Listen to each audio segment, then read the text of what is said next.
Türkmenistan'ın prezidenti ve halk maslahatynyň başlygy Agdaçar sadakasyny berdiler. Şuň Aşgabatda yerleşýän Halk Hakydasy ýadygarlyklar toplumyna Türkmen halkynyň milli lideri, Türkmenistanyň halk maslahatynyň başlygy we Türkmenistanyň prezidenti Agdaçar sadakasyny berdiler. Hacı Arkada Gurbanoğlu Berdimuhammedow mübarek orada aýynyň mukaddes Qadr gecesiniň öňü syrasyna ýyl bolup, agzy birlikde Agdaçar sadakasyny bermeň sogap işdigini belläp, ayet tewirleriň okulýanyny beýik bir bardan ýaxşy dilekleriň edilýändigini aýtdy.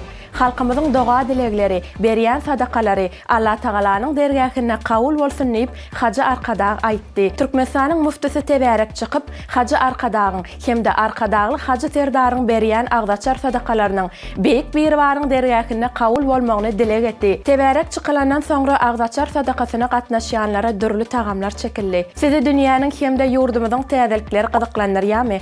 Onu Türkmen portal bilen galyň. Bize agza bolmakly hem unutmaň.